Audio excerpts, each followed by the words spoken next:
What's up, you guys? Sean Ross Sapp. It is August 11th, 2021. This is your Fightful post-show review for AEW Dynamite. I know a lot of you are saying, hey, Sean, are you all going to have AEW Rampage post-shows? And my answer to that is yes, we are.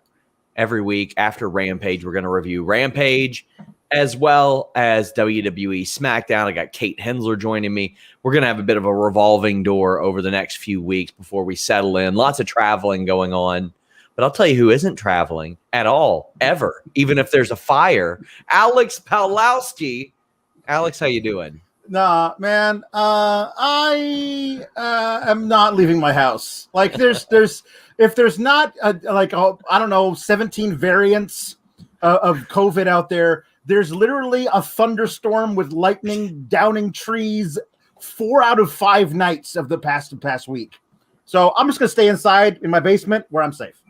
Also seemingly anchored to his desk is Robert DeFelice. So, guys, you all are going to see more of these two guys over the next few weeks. Robert, how you doing? Yeah, I was just going to say everything's... You need to hook up your mic, and then you need to tell me how you're doing.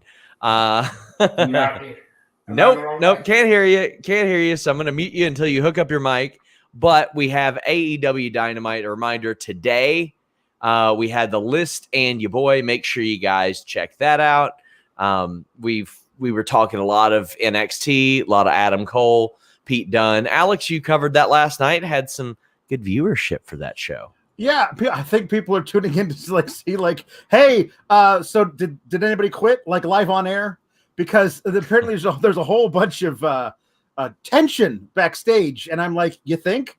Like a baker's dozen of their friends were fired unceremoniously last Friday. They might be a little walking on eggshells over there. So, Robert, what you'll do is go to Cam, Mike, and audio input, and you'll see it's the one it always is. And now it's good. Now it's working. Okay. Now it's good. All right. Hot diggity dog. Well, guys, leave a thumbs up, subscribe, tap the bell for notifications, and get your super chats in. That will get your question or statement read on the air. We will get to them as we approach each individual segment. For example, we got you Wattmate saying, I find a lot more interest in Dynamite than Raw. Join the club, buddy. I guess you are if you're here right now. But this week, I also have an interview with Duke the Dumpster Droese that dropped. And I know a lot of you are going, why would I want to listen to that? Well, if you want to listen to him talk about how he was high at the WrestleMania 17 Gimmick Battle Royal, about how he didn't want to put over Stone Cold Steve Austin, and him saying that he would have died if he went to ECW, well, that's the interview for you. It's a rather good interview, might I say. And we've also brought back enhancement stories. Make sure you guys check that out. The first episode of the new season was Mike Bennett. And even if you don't like Mike Bennett or his work, he's got some great stories about John Cena saying, yeah, maybe whatever you did in the ring, don't ever do that again. That's an interesting one. He talks about the worst advice he ever got. He talked about how he got a dark match against Billy Gunn in TNA, and they were supposed to go first, and then they moved it. And they were like, oh, by the way, you got to follow Kurt Angle versus AJ Styles. Enjoy, kid. It's a good time. Make sure you all check that out. Tyler says, Sean already muting people. I am the great muter. Mm-hmm. That's me. That's what I'm doing. But we had an AEW Dynamite episode, Robert. This isn't going to go down as one of the greatest of all time, but it had its moments. And it's a show that I always leave, even if it's not like a show where I'm like, oh, wow, awesome. It's a show that I think about watching and I go, I'm glad I saw that. It's definitely not going to be one of the better ones, but even at that, it's still a very good show and very much worth going out of your way to watch. Put your mic a little bit closer. It's still a little quiet. But we got Wild Boy saying, is Rampage 1 or 2 hours? It is 1 hour. Faded Plague says, found a pic of the great muter. Check your Instagram DMs. Don't worry, it's not a penis.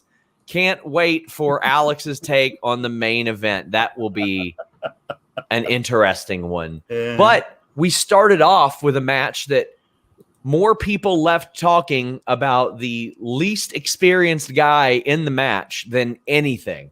We had the Elite taking on the Seidel brothers and Dante Martin. Dante Martin of Top Flight, his brother Darius, has been out with an injury for quite a while, but Alex, everybody was talking about Dante Martin by the end of this match. And well deserved.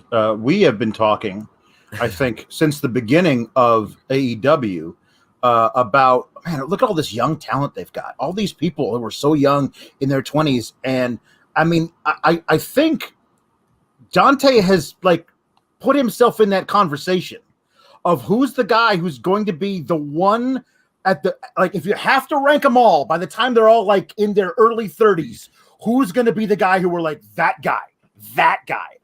I think it's Dante. Like, to me, I'm like, I can't wait to, like, he's pulling out stuff I've never seen before. His hot tag was literally on fire. They had to bring out a whole crew of people with hoses to get to make sure the whole arena didn't go up in flames. That's how hot his hot tag was. That was just to bathe the people from Pittsburgh who don't usually do it. I mean, we hear all this controversy of people, of celebrities rarely bathing. Well, I mean, that's just like a normal thing to people in Pittsburgh. So that's what they were doing.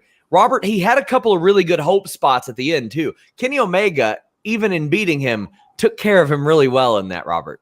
Yeah, I mean, Kenny Omega, when the world champion who doesn't have to go out of his way to put over anybody, puts over a 20-year-old kid, lets him get out of the one-winged angel, hit a Pele kick, and get some really good hope spots. Dante Martin is going places, and I can only hope that this doesn't leave his brother out in the cold. I mean, I think there's a great Rampage Dark feud in Darius coming back and being like, everybody's been talking about you while you were gone. I want to show everybody I'm just as good as you. Like, I love you. We're good, but I have to show people that I am just as good as you. And AEW is really good at doing that. And I wouldn't be surprised if they didn't. Oscar Villanueva says Don Callis is the best heel manager and heel commentator in the biz right now. Dante is up there in the AEW Future Star group. Alex, they're cultivating this audience very, very well and cultivating these new stars very well. Yeah, there's it's one of those things where we're talking about, you know, how old is too old for NXT. They don't have that problem in AEW. They have all these young guys that are just moving toward the top, and I agree that a Dante versus Darius feud would be all kinds of flames. I just love, like you said, how much Kenny Omega granted him. Like, you're going to get out of this, then you're going to counter this, and it made it look like Dante Martin was going to take out the Elite by himself. And then I loved the thing, like, this kid's a threat. Yes, we have to do a triple a V trigger and a BTE trigger at the exact same time. Otherwise, we got to put this kid down for the count because we don't want him coming back. That also puts him over into defeat. And I also love that Don Callis, a great heel announcer, a great heel manager, says this kid deserves this for getting a little too big for his britches, because that makes us want to see Dante Martin come back even more and stick it to Don Callis, who we hate. It's perfect. 20 years old, Robert, and Omega doing that. I thought it's amazing how really, really good performers can do things like this that are subtle, but also put somebody over. Omega doesn't want anybody to ever kick out of the one-winged angel, so he wasn't even going to risk it. He's like, I'm going to do the one-winged angel, and we're doing the BTE trigger. I thought that was a subtle, nice little way of making Dante look even stronger, because they had to do it to put him away. Yeah, he looks like a champ coming out of this, and now I'm interested in seeing, where does he go from here? Does he get a TNT title shot? Can he be the Miracle Kid and upset Miro? You know, he can go a lot of places with just this one performance. We also have a bunch of super chats about this. Sean Blanford says, I wonder if they're going to pull an audible for Omega versus Christian at All Out. This can't be the final plans, can it? Well, let's talk about it. Christian Cage comes out after this.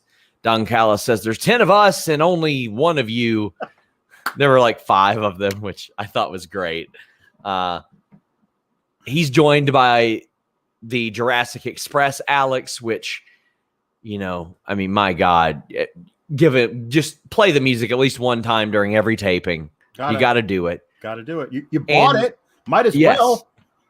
And it's revealed that Christian Cage will take on Kenny Omega at All Out. This got like a smattering of boos and applause, like not the reaction you want to get for that. And then it's also revealed that Christian is going to take on Kenny Omega Friday in the first match of Rampage for the Impact title, a title that I don't even know if he technically ever held that title because he held the NWA title when he was there. But I'm right now, as things stand, am indifferent about this for a couple of reasons. Now, I give AEW much more of a benefit of a doubt, Alex, than I do most other companies because they have shown that they rectify things like this. But I didn't necessarily want Kenny Omega and Christian Cage in one world title match, much less 2 world title matches, much less back-to-back. This is a very unlike AEW thing that we're seeing. Yeah, which is why I'm going to let it play out because they don't usually do stuff like this. Something that I mean, wouldn't it be a wonderful chapter in Christian Cage's career if he were to somehow beat Kenny Omega for that Impact title and go do a run on Impact as the champ for a while? Yes. I mean, that would be honestly, like, do it. Go ahead and do it. And the thing that you can do with his shot at All Out is you can have Kenny flip out because he lost the Impact title and he starts getting paranoid. And you could do a thing where, I don't know if you want to do a beatdown or if you wanted to have Kenny Omega come out and say, no more, we're not doing any of this anymore. And he becomes the cleaner for real and takes Christian to the woodshed at All Out.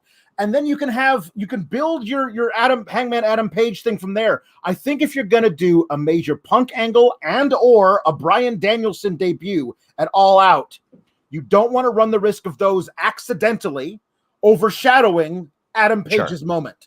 So they've done a really good job with slow building this Adam Page thing. I'm going to grant them the opportunity to do it a little longer if they need to.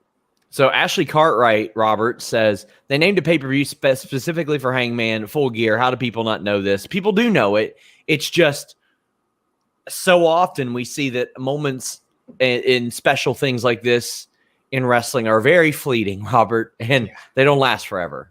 So Hangman, I've been saying, should get the shot at Full Gear because it was named for him. But I like this. I like that they're doing Christian Cage and Kenny twice because, first of all, that Impact title needs some love on AEW. They haven't done much with it since they've opened the Forbidden Door. And I think Christian, because of his WWE experience, can pull off this story, make it worth a damn, and leave people wanting more on September 5th.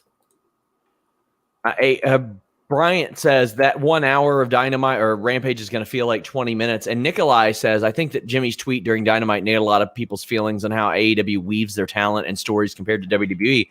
He mentioned that like almost every segment has like a legend or a newcomer, like it weaves them in and out, established people. I am completely with him in that regard. We have a bunch more super chats about this though, but this wasn't it. Backstage, the Young Bucks are cutting a promo because Jungle Boy and Luchasaurus revealed that next week they get a tag title match. And we've got the Young Bucks playing basketball, and they're like, it's going to be as easy as this layup. And Luchasaurus swats him and like Matumbos him. And then Jungle Boy dunks the ball. This was harmless and stupid and fun, Alex. It was all of those things. It was great because we've already seen like let's. I love that they've established the backstage hoop from that match they had before from the other episode of Dynamite. So let's just keep on using it. We got it.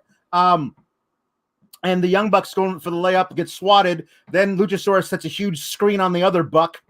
And he dunks it, and it's like, that was a foul. That was a foul. And it was great. That was all ball. I saw it. Shut up, Brandon. That was good. When I cackled, I love it. I love that they call Brandon the executive stooge as well. Mike Bond says, "Oh my Lanta, that Jungle Boy pop." A bunch of people got a lot of pop. Yeah. Brian Mahoney is singing Dante Martin's praise, saying it's the most insane hang time I've ever seen. He could be the greatest high flyer of all time when all is said and done. Potential is there. Him going spaceman, and by that I mean no hands on the jump up to the top rope, then the diving Hurricane Rana is unreal. Ty says, you see what happens when you give people a chance to do what they do. You get people cheering loudly for Dante Martin. You've got Samuel saying, MJF, Sammy, Jungle Boy, Darby, Dante, Lee Johnson, Garcia, Yuta, Starks, Private Party, Varsity Blondes. Is crazy how much young talent AEW has. That is a stark contrast from what we're seeing elsewhere, Robert. They're picking up all kinds of people. Yeah. So Karrion Kross, like I just gonna use him as an example, is 36, and he's like the hot young kid on the block. Yeah. And Dante Martin is 20, and he's got 16 years. He's got a full career before he even gets there. So it's very exciting to be a fan of AEW right now. Bryant says to protect Brandon Cutler at all costs. And Snap Joe says AEW is dope. Started watching Fightful in April. You guys are too. Well, thank you so much. I really appreciate that. Nerd Guru says, did they promote the AAA match this Saturday? Like they tweeted about it, but they throw up a graphic or something. Seems odd to me. No, they're busy actually promoting Impact Wrestling now. The week that they don't have a pay-per-view, instead of promoting AAA. By the way, we will have a post show with Denise Salcedo hosting. Make sure you guys tune in for that. Ryan Evans says, now that matches are being announced for All Out, have you had any news on how we're going to watch the show in the U.S.? No, I don't think so. I don't think so. Bleacher Report, I mean, I think that platform, I'll check into that platform, but it's adjusted a little bit. No, nobody missed your Fuego Super Chat. We'll get to it when that segment happens, as we mentioned at the top of the show, just so you guys know. 813 Car Guy says, one of the things I love so much about AEW is they aren't forcing things on us. I wanted to see Hangman, but he wasn't there. Makes me look forward to the next week even more. A+ show, and thanks for the wrap-up, guys. And Robert, it's like I don't feel ripped off not seeing Hangman tonight. Yeah, me neither. And he's got to take some time away. They've established a storyline reason for him to do this.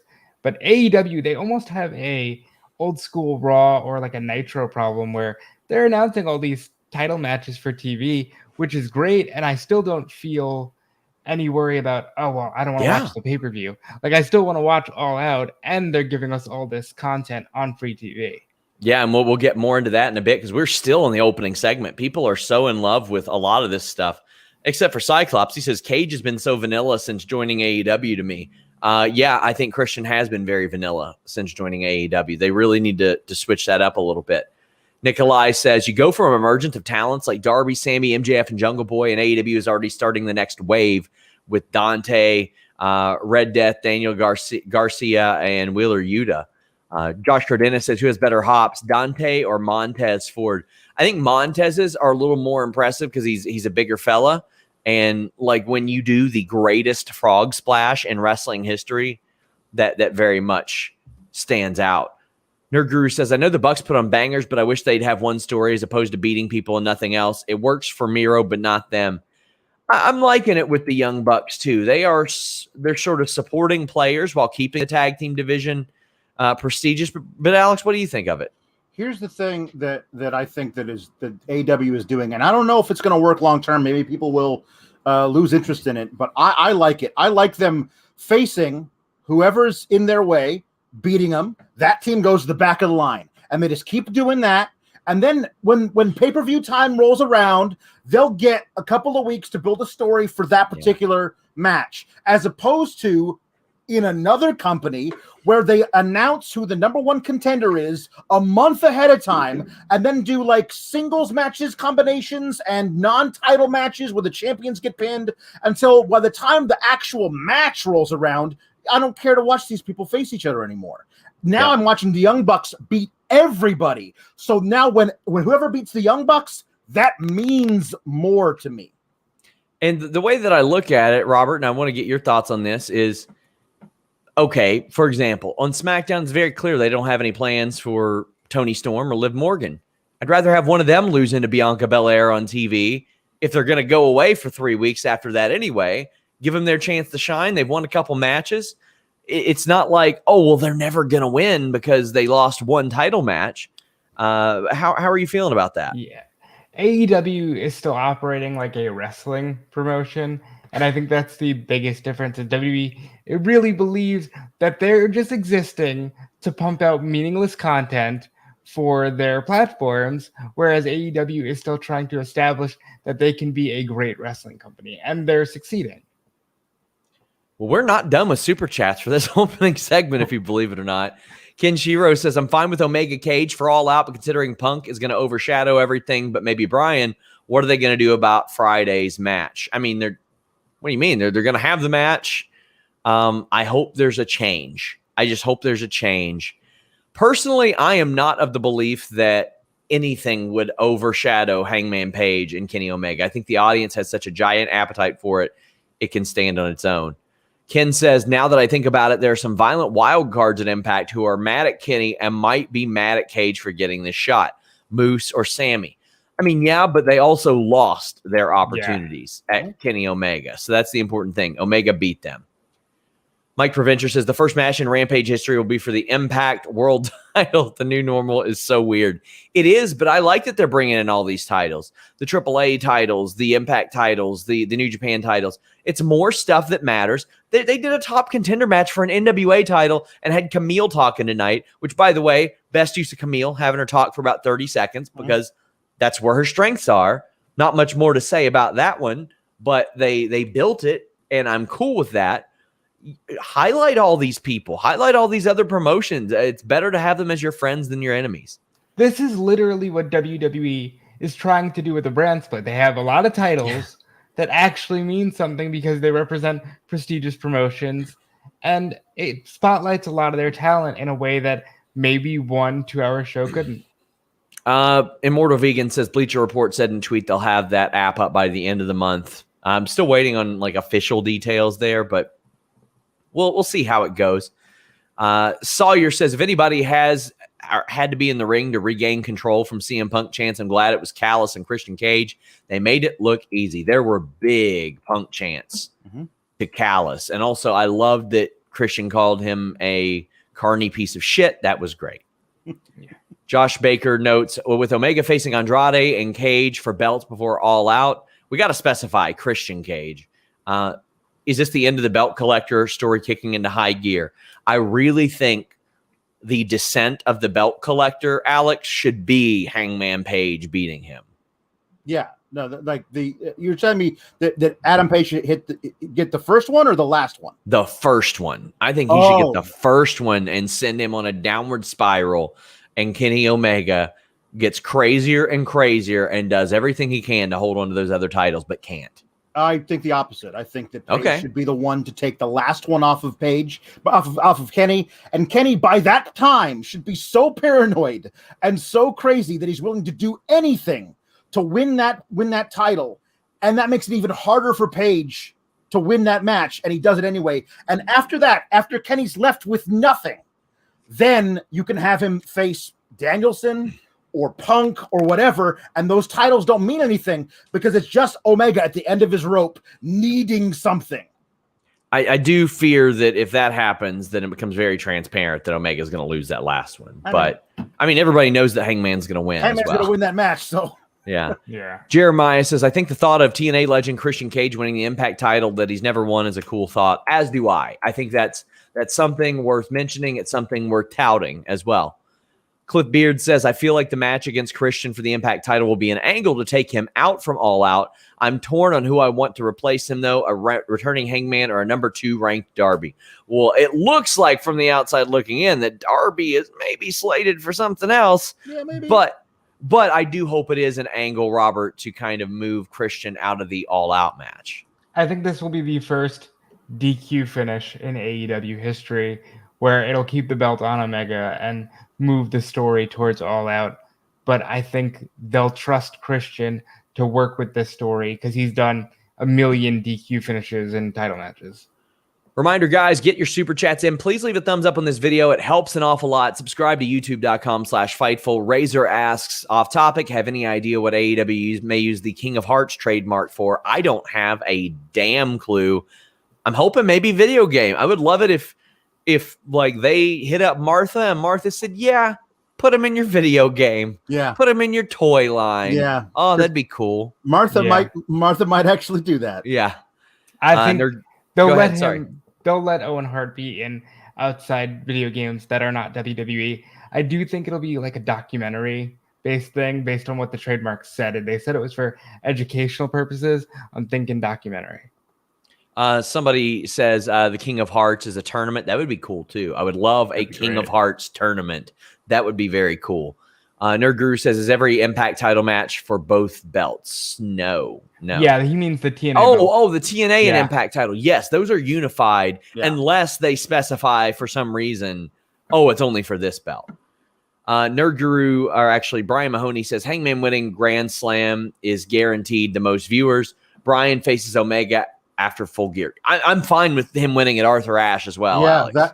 that honestly might be what they're planning, because that's going to be one of their biggest viewed nights, as well as because the perception is that Danielson might debut on that show. Yeah. So it might be one of their biggest viewed things ever, and certainly it's going to be their biggest paying crowd ever for a Dynamite. Why not do it there where you're going to get the absolute biggest pop you possibly can? I love this kind of comment too. Ryan says, isn't it great not knowing where the story is going? I've missed this kind of wrestling. Yeah. Yes. Robert, I love having the discourse of, will it happen? Won't it happen? Will he get pulled? When are they going to do it? Is Hangman going to win it? Is he going to get it all out? Arthur Ashe, Full Gear. I love not knowing this stuff. And this goes a lot way beyond LMAO spoilers. This is just unpredictable booking. Yeah, this is, wow, they have compelling characters to where you want to know. They have not only a bunch of options, but you actually want to sit here and watch. Oh, man. We've got one more super chat, or actually a couple more. Anakin says, what if Christian loses and Kenny uses wins, losses to say he's not the number one contender anymore? You know, that they could. He could. Jack Mitchell says, I think Omega losing to anyone on AEW before he loses to Page lessens the victory. I'm really scared they'll have him lose to Cage on Friday. Me too. As am I. We've got Jordan Scott saying big props for AEW homegrown talent. I love it. Well, we also saw some vignettes. We saw Malachi Black being a god, according to him. We got Miro being the king of pro wrestling and saying that Fuego is going to die this Friday, which is cool. Again, we saw the Camille thing. We saw a Serena Deeb segment. Alex, there was a lot to like here in these. It's a way to get people's face on the screen, and it furthered a bunch of stories. Ricky Starks, Brian Cage, and Hook. I did not like Brian Cage's MTV Next delivery of his lines. Oh, boy. I can tell that Ricky Starks is lying because his lips are moving. One of those. Yeah. But I loved these vignettes that we saw. Yeah, I was intrigued by them not using Malachi Black on the show in person after what happened last week. But I did love this promo. I think he's a natural at this. He's so good at it. I love the black and white thing. They make his vignettes, his little promo things feel very, very different. I love Camille putting over Layla Hirsch, saying, this is what I know about you. You're a shoot wrestler. You love to take people down. You're really good, but you're not good enough to beat me. Like, why can't people do that? Why can't you put over your opponent before you tell us you're going to beat them? Then I'm thinking, well, maybe it's a good chance, as opposed to like just tearing down your opponent. I like that a lot. Miro's amazing. I love that he's so they're not only you're wrestling for my title, you're wrestling for a contract. Sorry, Fuego, I'm gonna have to break you. Like he's everything's so great, and they've made me so intrigued for things in the future. Like all this stuff makes me go, now I can't miss the next Rampage or the next Dynamite. This is how you should be doing it. Valob says, if Malachi Black is a god, does that mean Miro is his favorite wrestler? Robert, it has to. It very well could. As we've learned, Malachi Black is a god. Perfect promo to play off of last week. He has Cody Rhodes booed. I'm going to put another one in the grave. Miro has the line of maybe the year with everybody always talks about how they love this company and they want to die for it. Here's your chance, which that's perfect. And that's perfect for Fuego, who is the baby face of all baby faces, and then will die next week, and it'll make him even more over because he still has to fight from underneath. I think everything they did here was great, and this is the best usage of Camille that I've ever seen, and I watched Tower today. There you go. Cyclops says a toaster can give a better promo than Brian Cage. I mean, they're both machines. So Eloquent says, how many viewers do you think Rampage will do? I'm going 650, 700,000 maybe. Alex, any predictions? It's a tough time slot. I will say that they have Yes. certainly loaded the first episode with a lot of stuff that people are going to want to see. And the second episode next week is going to be can't miss television.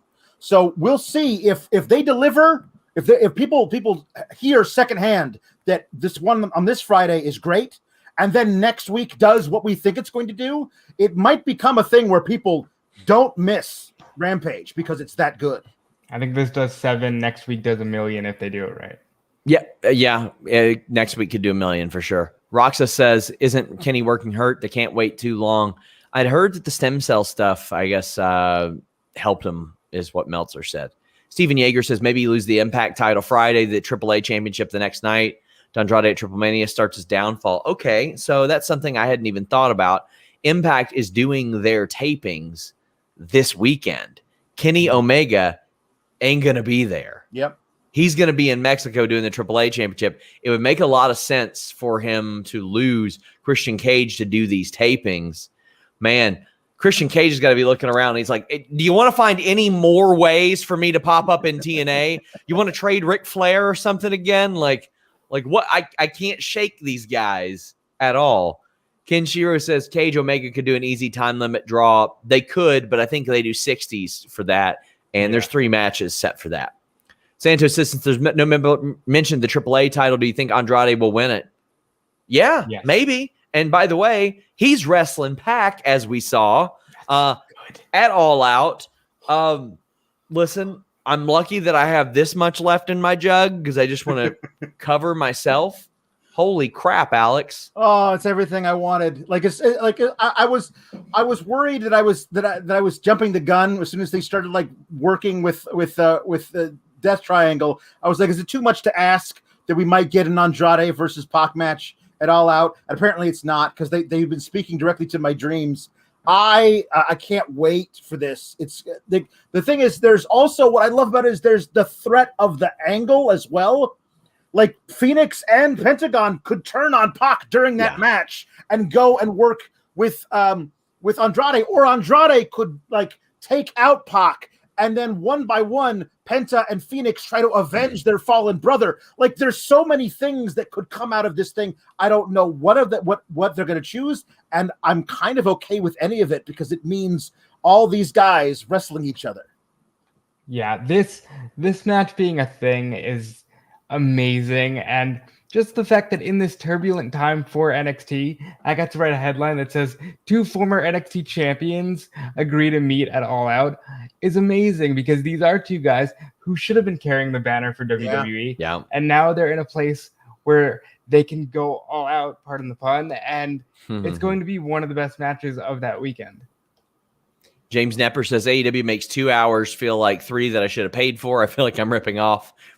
Watching at home. These shows make us want to be there. I'm telling you guys, I don't care if somebody calls me a shill or any of that bullshit. Go to an AEW show live. It is unlike any other wrestling experience. Nikyle says, where's the Butcher? He has been sidelined. I love me some Silva says, tonight's show had appearances by AEW, Impact, and NWA. What a great night. It's great to see people working together. Jeremiah says, what are the odds Fuego pulls a 1-2-3 kid on Miro? I would be shocked, but I don't doubt that there's a good solid 2.9999999, Alex. Yeah. And then he gets murdered. R.I.P. And then after that, Miro's like, no, we're not doing this anymore. I think they have a whole cast of people that you could build to be the guy to take out Miro. But I don't think Fuego's the guy right now. Let's see what else we have. I think we're caught up and back into matches. We've got Daniel Garcia against Darby Allin. And this match was a different kind of pace. It was a bit of a slower pace. And I love Boris's comment. He says, I like how commentary mentioned people wrestling on the independents this week so they might be tired. Reinforces the wrestling universe, and AEW is an epicenter of people coming in and out. Yeah, like maybe Daniel Garcia and Wheeler Yuta wrestled for an hour and had one of the best matches that you're ever going to see. And they were both killing it tonight. So I think that made sense of the slower pace as well. Of course, Darby gets the win. I love Daniel Garcia being out there with 2.0 as well. Because when you've got a technical savant, Robert, putting them with two loud, vivid, bright personalities, and quite frankly, physically, they look like Chucky T 2.0 and Matt Jackson 2.0. It's like somebody drew a caricature of them and made them a tag team. I love the trio here. Let's talk about that before you inevitably jump ahead and talk about what we're going to talk about next week. Well, I like the trio because it's just a very good pairing where you had the straight man, you had the two funny guys. Yes. The thing that stood out to me, this Darby went for the coffin drop springboard and got caught in a rear naked choke. And I said, they need to sign this guy now. Like, they need him on their roster now. And I really hope that that's coming. But this was a very fun match to watch, even though you knew the result. And I can't believe that 2.0 were just on another company's show and their least important show at that and just wasting away. Yeah, so Cliff Beard says 2.0 go from barely ever on NXT to going to AEW to facing Mox, Eddie, Darby, Sting. Such a huge leap for them. Well, Sting got physical after this match, Alex, and buddy, you want to get people tuning in on Wednesday? You put a Sting match on there, especially after I was there at Double or Nothing, and the crowd exploded for him just taking his shirt off. Ricardo says he's hyped for 2.0 versus Sting and Darby. That's going to hump. And 2.0 don't get hurt a single bit when Sting hits that Scorpion Death Drop. It's just smart booking. It makes sense. It's perfect. And I want to see it. Like, do I think that 2.0 are going to be world beaters? No, but they're entertaining. They're and entertaining as hell. It's just common sense, Alex. It's perfect. Listen, somebody actually to this, like the idea of like what they were doing. Let's be specific. 2.0 Ever-Rise went from failing in an attempt to vandalize Hit Row's SUV to taking bumps from the Stinger on the ramp to huge ovations. The grass is greener for literally everyone. Not like, some guy who's not getting used, but could be a big star. Nobody thought Ever-Rise was going to be a huge star. Why aren't they the champs? But they're a lot of fun to watch, and they come over and they're immediately being used as in a program with two of the top guys. They were also wrestling against Mox and Eddie, and they're being utilized in a way that completely highlights all of the good things they can do. And you're right, they're not hurt one bit by taking the loss in a Texas Tornado match and to Stinger and Darby Allin. And this isn't limited to us like picking on WWE. Ethan Page was making I don't want to put out the amount of money that I was told he was making an Impact, but let me tell you, you'd be shocked at how low it was. And then he's wrestling Sting right after that. Yep. It just makes sense. I don't know if you all watch BTE, but them on BTE and them saying that wasn't Sting, it was Jeff Farmer, and we're going to expose him was amazing. Right. There you go. Rangers Mayhem said that on BTE, saying it's not Steve, but fake Sting was funny. I interviewed fake Sting. The most starstruck I've ever been for an interview was fake Sting, because I was like, is he really going to want to talk about being a fake other person? And he was awesome. And he was yoked, by the way. So what I hope is that they get Jeff Farmer.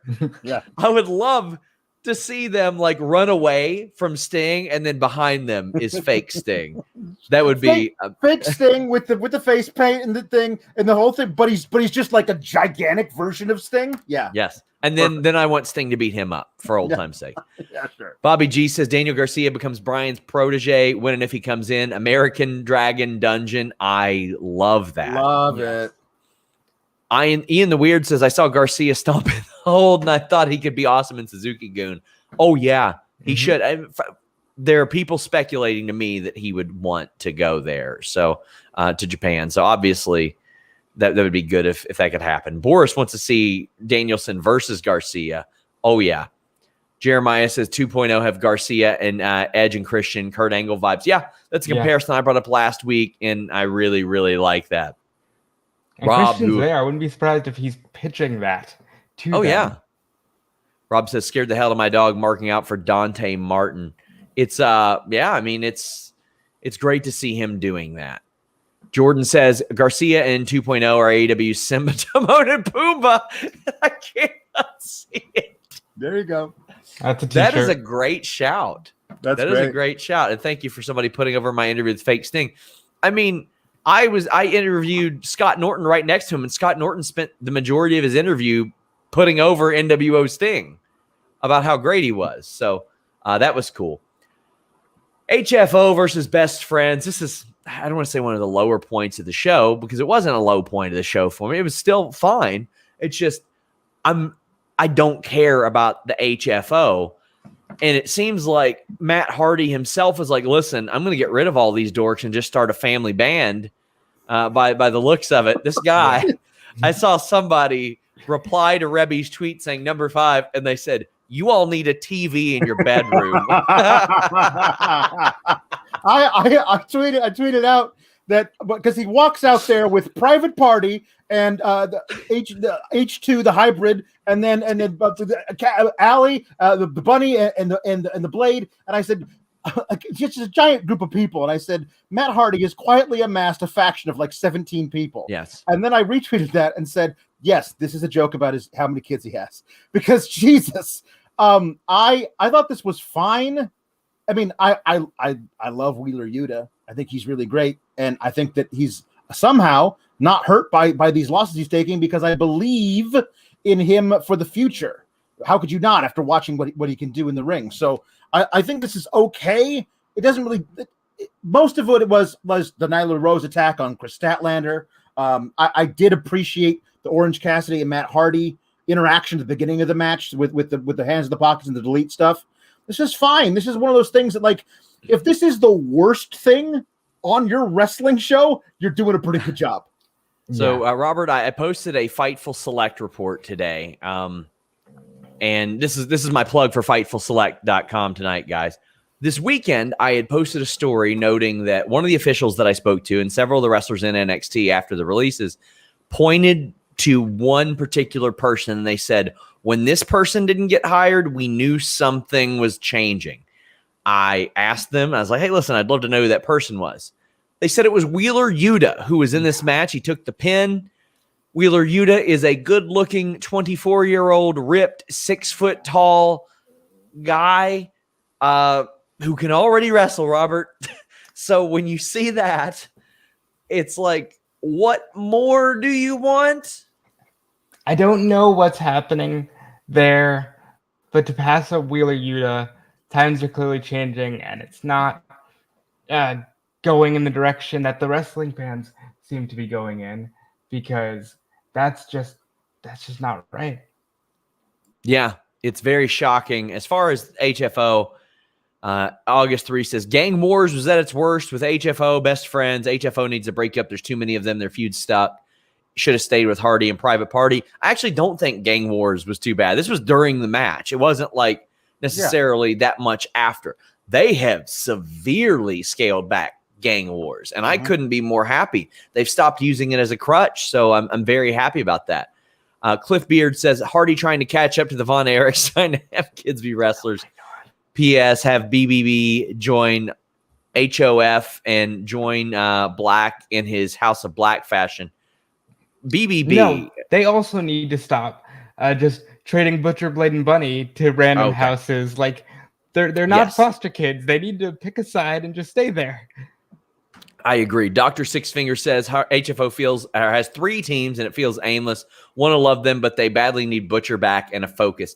I think they need something else. I think they need a big singles to join. I think they need to have a big singles wrestler, and then Matt Hardy can portray that he is the big wrestler / agent because he landed that person.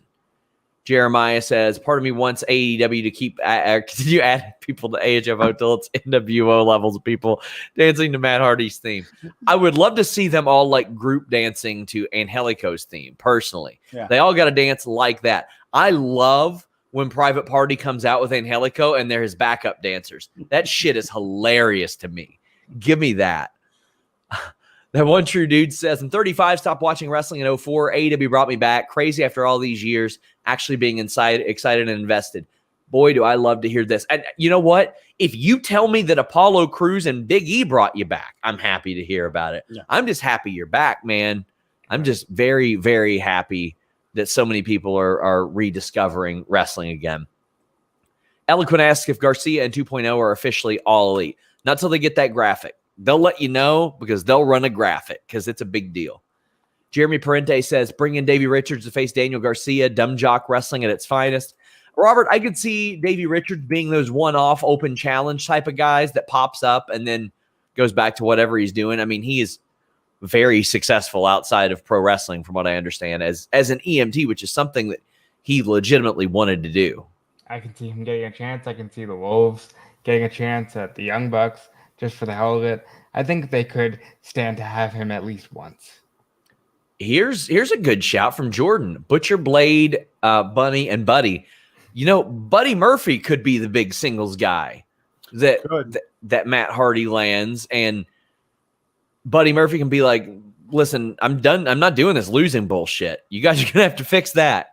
Mm-hmm. Matt and Caleb says, if you haven't seen Wheeler on Dojo Pro on Amazon Prime, check it out. That is an underrated shout right there.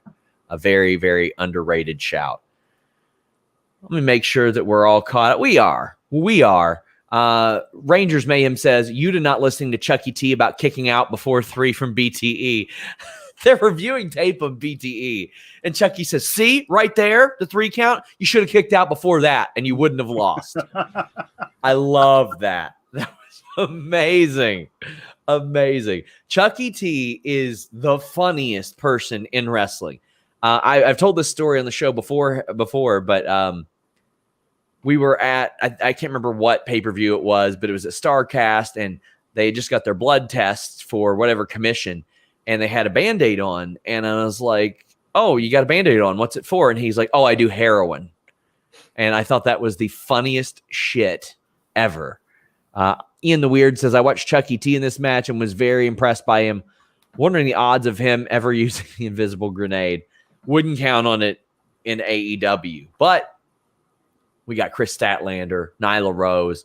Robert, I thought this match was pretty solid, pretty good. I mean, the Vicky stuff, it's still not for me. Not for me. But I love the upside down spear. I loved all the other spots. I loved the finish. Want to see the women get more time. They're gonna with Rampage. They are absolutely gonna. But I thought this was good, and you set up another contender for Britt Baker. Vicky and Nyla don't work for me. I actually thought Nyla was a lot more impressive when she was on her own.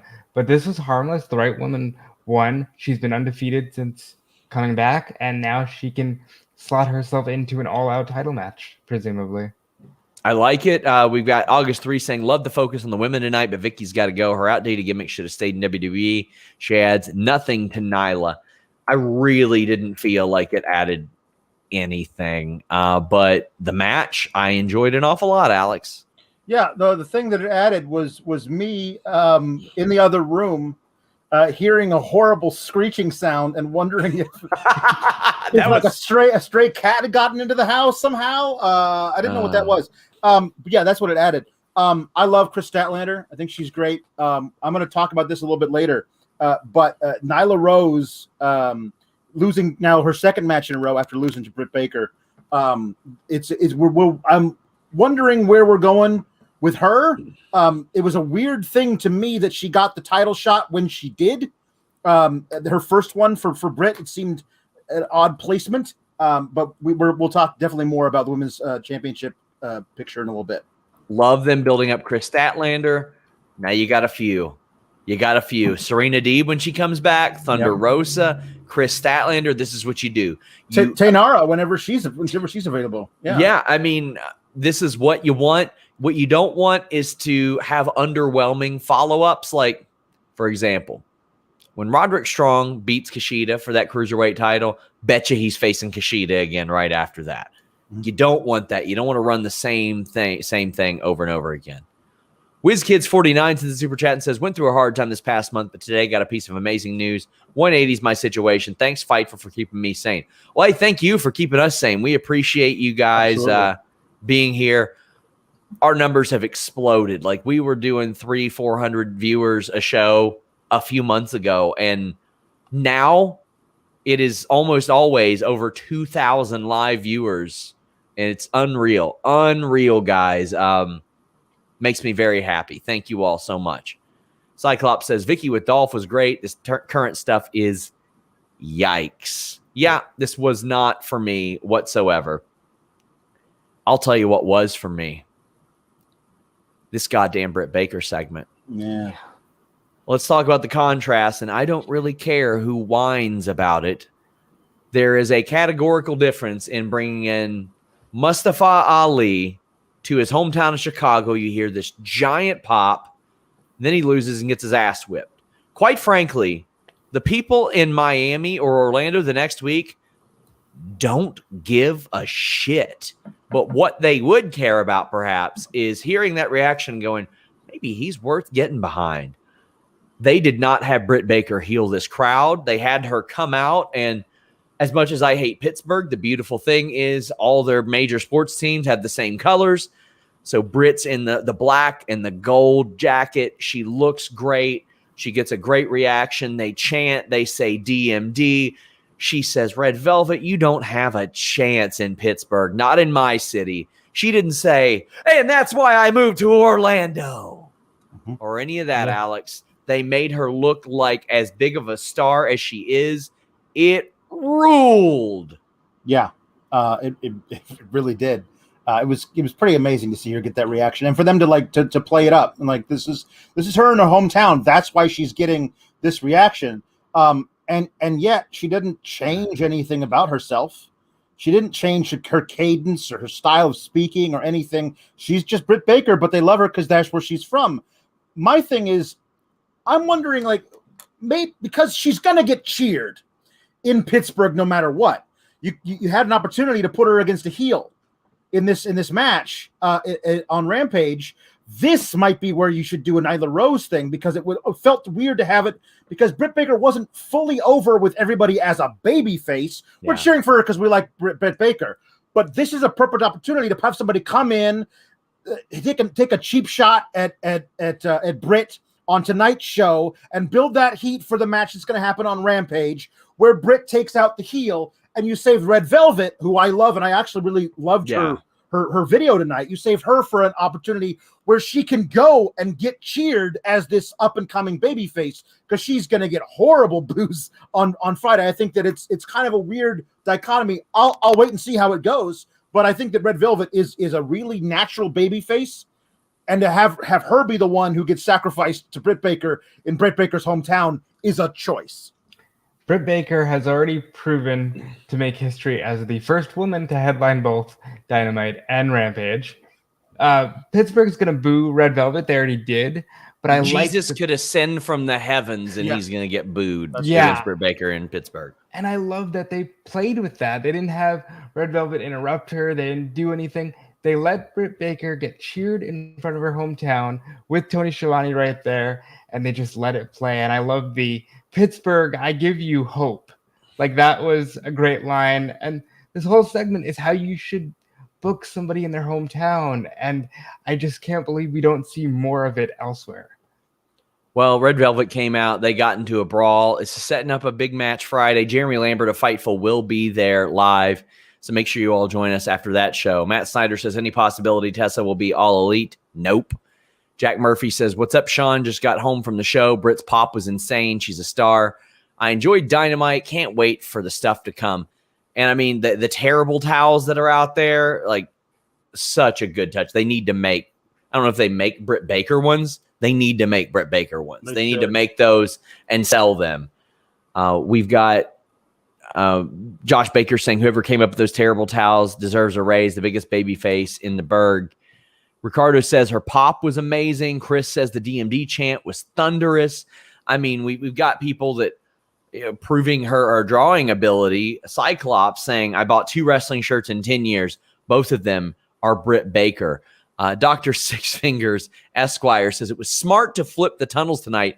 Baker looks like the face to casual fans who aren't watching every week. This week she is. This week she's home. This week she's the baby face, and I'm okay with that. Quite frankly, there are a whole lot of pieces of trash in fighting and MMA, but if they go to their hometown, they're probably going to get cheered. That's just the way that it works. Mike McVaney says, got back into wrestling with AEW after 10 years. Love you guys, reviews, and trusted info. Well, thank you so much. I'm just glad you're back watching wrestling. I think that's rad. Sawyer says, congrats on Fightful on the recent growth and success. Funny how WWE loyals claim wrestling reporters thrive on negative clickbait. Clearly, we all prefer to chat about good products. I mean, Robert's seen the back end of our website. He's seen about 15 different Shooting Softly articles and the Brass Ring series. I specifically messaged people in WWE to say, who's getting better? Give me some positive news. They're not. It might shock you. People don't like to be negative, you know? Yes, we would prefer to cover positive news.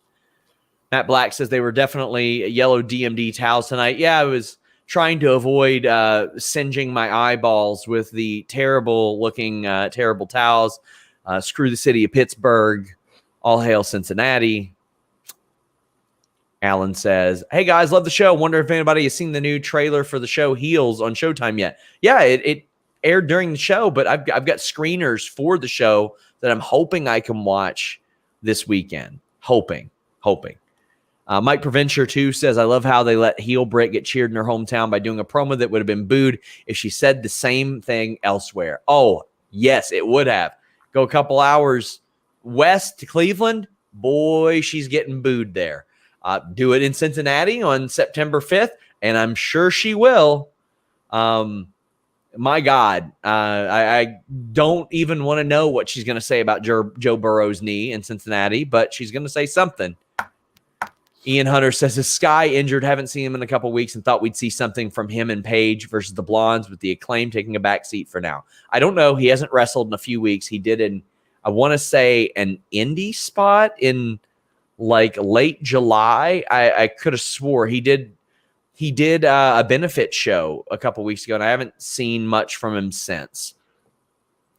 Ian says, just sending this to say thank you. Fightful was one of the places with the AEW review to start watching every week, and now both are watched weekly. I appreciate it, man.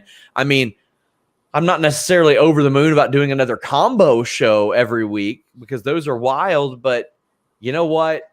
We know at least one of those hours is going to be good. Sandra says, any chance Ruby shows up during Britt versus Red Velvet? No. Nikolai says, if you're cheered in Pittsburgh, you're still a heel to me. Yeah, me too. I agree. Ryan Evans asks, any reasons why ROH are keeping their doors closed? Danhausen would be hilarious on AEW, and the Briscoes on AEW would be awesome. I'm working to find out. I was told that these companies are a lot more friendly than even we realize. So I don't think it's off the table yet. I know that Ring of Honor pissed off New Japan a couple years ago with the Enzo thing.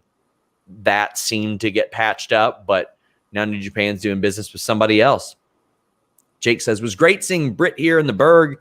Also nice that Christian called Donna Jagoff. Nice Pittsburgh. That is a good touch. It really is. Dark Order versus Good Brothers Impact Tag Team titles, Robert. There's another one of those situations of why the hell not? The tag champs are already on the show, and the Dark Order did not win, but they are super over. Not all of the Dark Order came out there. Mike Bond points out Silver, Reynolds, Angel, and Vance not going to the ring with Uno and Grayson was an awesome, subtle way to continue that story. The match was awesome, too. Made me not even realize Hangman wasn't on TV. This was a great touch, Robert. What'd you think of it? It was. It makes the Elite look like they're winning because they have disbanded the Dark Order to some extent. And it's about damn time the Impact titles get used on Dynamite because this gets everybody more exposure. And you're building to Bound for Glory, which is going to be a big super show with all of the different brands. And it was a damn good match on top of that because Stu Grayson is one of the most underrated wrestlers in general, and he can do just about anything. Alex, how do you feel about this? This was what it needed to be. It was a tag team title match towards the latter end of AEW for a set of titles that don't even go here. Right. No, this was everything it should have been. And you could have done this as a non-title match, but why? If you're going to book the champs to win it, then you can have this match. It doesn't hurt Dark Order right now. It was a good match. I really enjoyed it. Everybody's right. Stu Grayson is super underrated and a great worker. Why not? It was a fun match. D'Amore on commentary too. Yeah, absolutely. I love that. I love that touch too, because he also tweeted out that, like, if you guys win, I'll be the first one to shake your hands and give you a pair of tickets to our taping in Nashville so that you can come in and defend the belt there if you so choose. Yeah. Like, I love that they're if you're gonna do the Forbidden Door stuff and the cross promotion of the brands, go all out with it. And I really enjoy it. Matt and Caleb says, love the throwback to the Smash Brothers gimmick. I did too. I was not familiar with their work ahead of AEW, and I did familiarize myself with it. Really enjoyed it. This was harmless stuff. It was good stuff. Uno has worked so hard to get in shape, and it's showing. Stu Grayson is awesome. We've got Cliff Beard saying, give me a Stu Grayson, Carl Anderson match, please. I like that too. Claude Speed says, love your guys' post-show rundown. What would you think if for First Dance they teased 2.0 and Garcia versus Darby, Sting, and Mystery Partner? No, because I think you got all those people that are saying, can you imagine if Punk didn't show up? We were saying today on the list, and you boy, that's promotional malpractice if CM Punk is not there. If you did the United Center, call it the First Dance. I don't care if that's where the Bulls play. Yeah. I know, I get the inference. First Dance, Last Dance, he. Punk's gotta be there, Robert. I'll go a step further. If you go on Busted Open and say, well, the people know what to expect from the First Dance in Chicago. Yeah. All right, now it's got to be CM Punk or nothing. And I think Darby Allin calls him out, and I think he gets hit with the GTS. I wouldn't know what Tony Khan says in those interviews. You all should tweet him and tell him he should do an interview with Fightful. I'm sure that won't backfire at all. Nerd Guru says, my current dream women's feud, just because of how good the promos would be back and forth, is Becky versus Britt. The burns that they would hit. Oh, yeah. That's something I want to see. Something I didn't want to see is QT Marshall and Paul White. The apology that was supposed to happen, sometime during the Revolutionary War as compared to when it actually happened, did not happen. Tony Schiavone is in the ring with the Nightmare Factory.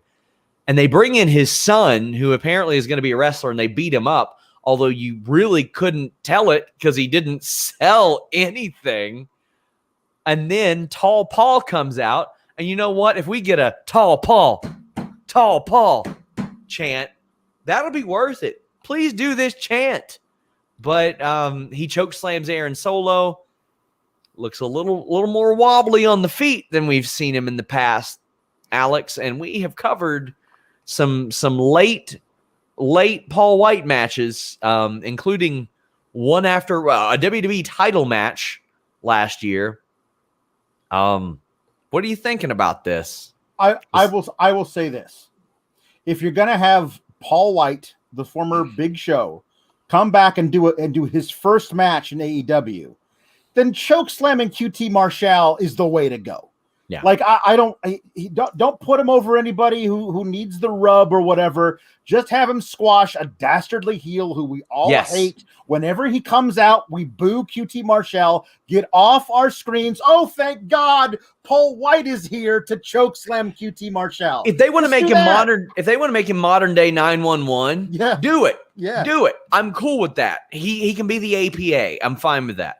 Chandler says Andrade must have canceled Lambert's travel. And we have somebody, Mike G, saying, who do you think will be the two UFC champions that come with Dan Lambert next week? So that was a thing that they pushed from this week to next week. It'll probably be Vitor Belfort, Rashad Evans, or Henry Cejudo, one of those two or three. Robert, any thoughts about Tall Paul and QT? Again, him squashing Nightmare Factory, I don't really mind it. But it was about time for him to do something because he hasn't yet. I just think it's weird that you push this back for 3 weeks. And the big reveal is actually, by the way, Tony Schiavone's son wants to be a wrestler. Also, here's the big show. Please clap. Oh, immediately I was like, oh my God, they're doing another like this person's kid is wrestling thing and he's going to have his debut match associated with this. And I'm like, we don't need that again. We don't need that again. Eric Rivera says QT is bringing back Shaq to face White. That would be a good shout. I would love to do that finally after all these years. Steve Richardson says, I never watched Impact till the crossover with AEW, caught the last Impact pay-per-view, and got interested in the product now. Well, that was a hell of a show to watch. I was there live, but that's the goal, is that they want you to take in Impact because you're seeing it on AEW. But Paul White looking in great shape. I bet he's been eating a bunch of Magic Spoon cereal. I bet that's what's going on. I bet that's it. I bet he went to magicspoon.com and he used the code Fightful. I bet he saved $5 off his order. I bet he's getting in that 13 to 14 grams of protein. I bet he's getting in those 4 grams net carbs. But I'll tell you what he's not getting, any grams of sugar. Because this cereal, while delicious, is also good for you. And you're not going to feel guilty about it. Low carb, GMO free, soy free, keto friendly, all that good stuff. And it's got the flavors you love in their variety pack. Cocoa, fruity, frosted. They've got so many flavors. You can even make your own custom box as well with cinnamon and blueberry. It's a good time. And my favorite part about Magic Spoon cereal is it fills you up after one serving.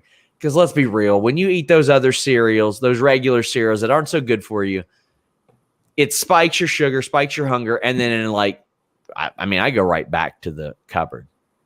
I know you do, Alex. Oh, you just go back. You just get more. Not Magic Spoon. Magic Spoon fills you up. Yeah. No, I mean, I'll take the box with me to the table because I know I'm going to have to fill it up again, and I'm too lazy to get back. Not with Magic Spoon. Not with Magic Spoon. Clarify. Muted. The great muter has muted you. Magicspoon.com. Use the code Fightful. Save $5 off your order. They are so confident in their product. It comes with a 100% happiness guarantee. There is no risk to use Magicspoon.com and the code Fightful. Check it out. Again, happiness guarantee. So if you don't like it for any reason, and that won't happen, they'll give you your money back. Slayman Sammy Joe says there was a support Wrestle Talk sign in the crowd. Well, that's a bummer. Reese Power says Jungle Boy to turn on Christian and turn into Hollywood Jack Perry to feud with Christian. I think Christian should be the one to turn heel there. A little more natural. Jungle Boy it's not easy to make really, really over baby faces. And he is a really over baby faces or baby face. Sawyer says Excalibur putting over the bond between Paul and Tony reminded me the show, the dark commentary almost made me want to watch it next week. AEW is really good at those things. They are so good at those things. Well, we had Wardlow losing to Chris Jericho. Jericho is massively over in Pittsburgh, like just insanely so. During this match, his belt ripped off and his pants fell down. And not to the point to where we got cheeks flying about or anything, but it's important to this point of the match. Wardlow is going to powerbomb Jericho, but when he's powerbombing him, his tights are sliding down, and Wardlow loses his grip, and then he's like, "No, I'm not," and just hosses Jericho, 230 pounds up in the air, and is like, "We're going to finish this powerbomb right here." I do like that MJF's own greed cost him this match because he wanted Jericho to get hurt more, and as a result, it didn't work out. Jericho cracked Wardlow in the face with a ball bat and won with the Judas effect, a real good-looking Judas effect. And afterwards, we got a little bit of the gang wars, Robert. What'd you think of the match? The match was really good, and it was good to see Wardlow in a main event situation like this. I enjoyed the match. I enjoyed the setup, even if the ending was obvious. I didn't enjoy what came after, but I'll let you guys talk about the match first. Alex, we did see one spot on the apron. It was like, all right. But other than that, I thought the match was pretty solid. And, what were you feeling about it? Well, we start out the entire night with MJF cutting the promo while eating an apple. which it's just like wrestling code for that guy's an asshole because he's eating an apple while talking to me. And then but Wardlow says, "Oh, don't worry, I'll beat him tonight." And MJF is like, "Hey, just like you beat Cody in the cage match, make sure you get it done." And I was like, that was really great because Wardlow has lost he looked great, but lost in a lot of big spots. And I like that they didn't try to put it over like it's impossible to beat Wardlow. No, Wardlow loses maybe more than he should, but he loses matches. Yes. I like that MJF called it out. MJF is so good at planting those seeds. They will feud in the future. Absolutely. It will happen. Yep. And this will all be referenced. This will all be in a video package. Every sideways look. Mm-hmm. Yeah. You know, the references to, you know, Jake Hager beat him. Right. Chris Jericho beat him. Yes. Cody beat him. Like you could argue that he chokes under pressure. MJF doesn't. Yeah. Or at least he can plead that he doesn't because people cheat or it's other people losing, like real gobshite, like piece of shit stuff, you know? Yeah. I enjoyed Wardlow beating the piss out of Jericho. Yes. And I like that they for those people who were like, but Jericho's a Hall of Famer. Why isn't he fighting back? Well, they put over that he's gone through so much in the last few weeks that he doesn't have a lot left in the tank. I loathed the finish. Like I hated the stipulation to begin with. Like when we thought it was going to be MJF as a special guest referee, then you could try and figure out a way that you'd have to make it work. But if the stipulation is just MJF gets to be at ringside, that's it. With all the other stipulations you've had, like that, I can't. Why would? And then, so MJF rakes the eyes. Wardlow wasn't going to tap out to the walls of Jericho. That wasn't going to happen. So him doing that and then getting ejected, okay? Well, shouldn't MJF say, the stipulation is I get to be at ringside for the whole match no matter what. He could have pulled that card, but he didn't. Mm-hmm. And then he's leaving, and Jericho has to resort to using a baseball bat to cheat himself to win the match versus Wardlow, which is like, okay, but what have you proven then? Nothing. Fine. This is Judas effect.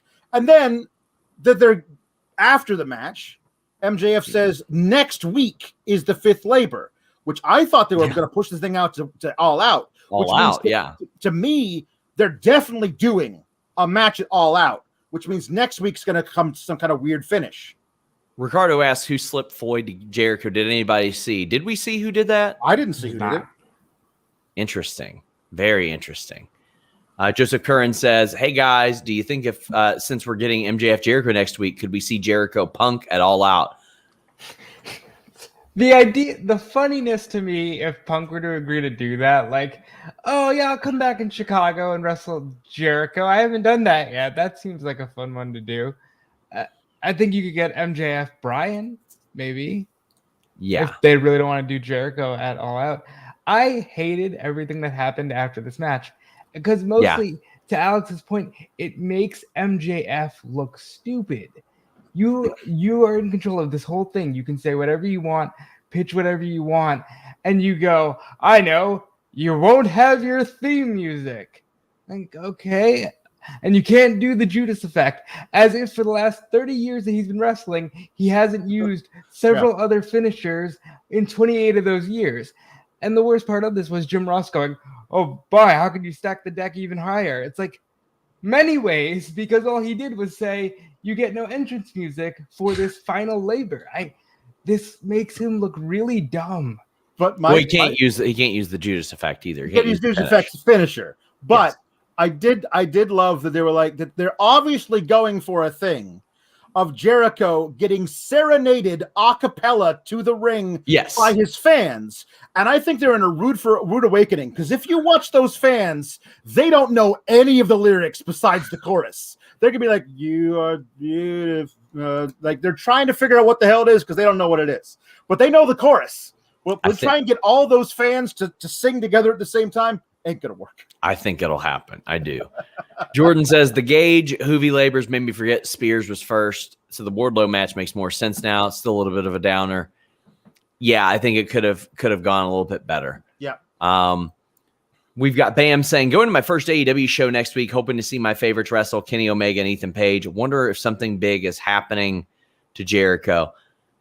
I mean, I think he's winding down as a full-time wrestler. I think that's just what's going on right now.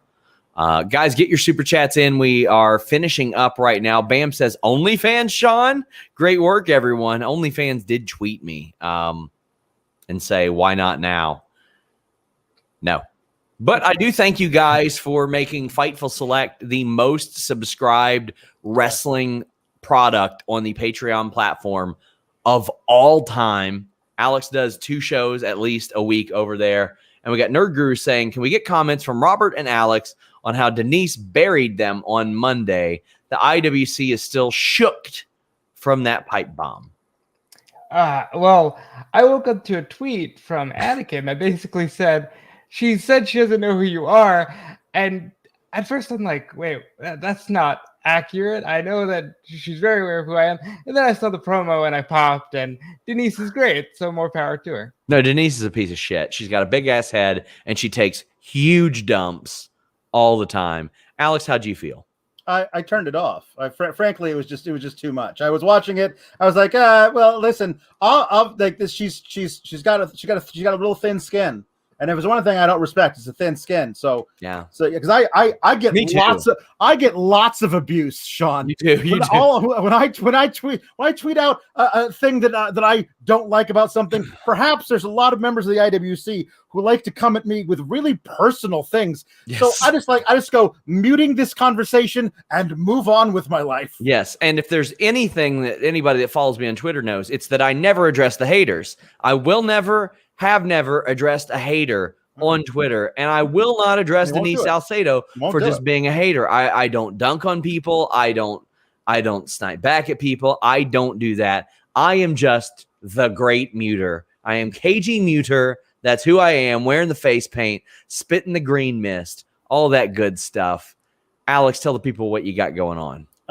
You can find me on the Twitter at Alex Sour Graps. I do the reviews called Sour Graps about Raw and SmackDown twice a week on FightfulSelect.com. Also on this very YouTube channel on Tuesdays, I do a review of NXT, and we'll see where it goes from here. The plan was never for it to be another episode of Sour Graps, because we just thought NXT was going to continue to be pretty good for a while, if not better. But we'll see. If it really goes back to the Michael McGillicuddy era, all bets are off, and I promise nothing. Robert, what you got going on, man? You can follow me on Twitter at DudeFelice. Follow me on Instagram, every social media platform at DudeFelice. I'm here every day on Fightful.com. I'm also on WrestleZone, Smart Out Moment. I just recorded an episode of Wrestling Wind Down, so all that will be coming soon.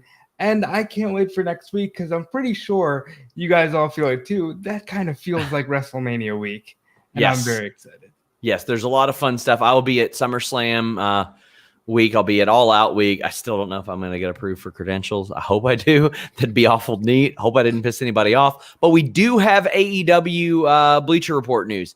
BR Support says we intend to have all AEW archive content moved over to BR by the end of the month to prepare users for the next AEW All Out event on September 5th. So there you go. Guys, I have not been doing a lot of outside Fightful appearances of late, but I've got a few coming up. I won't spoil a few of them, but I did. Xenia did that show, and it was awesome. She does some incredible interviews. Quite frankly, she has spent almost the entire summer over here in America. We talked a lot about wrestling media. If you are ever to get in my DMs and say, what advice do you have? How do I get started? Et cetera, most of the answers are in that video. So I really want to encourage you guys to check that out. Please do. Brian Mahoney wraps us up and says, Jericho putting his career on the line against MJF at All Out is a way to pique interest. Would Jericho end his career that way? Serious credit for MJF. He would. Go ahead. Sorry, Robert. Because he just did an interview to build up to this show saying that he'll never announce when his last match is. He'll just have it. And if his body tells him that's the end, then that's the end. He won't do the big farewell and the big brouhaha. So unless he's just lying, I don't think he would do that. Well, I think he's going to beat MJF whenever they have a match. Sucks. I thought he should. Terrible choice. Yeah, I know it is. I thought he should have lost one of these, probably to Sammy, and then him say, no, I still want this match. I'll put my career on the line. And then if he's going to win, he can win. But guys, thank you all so much.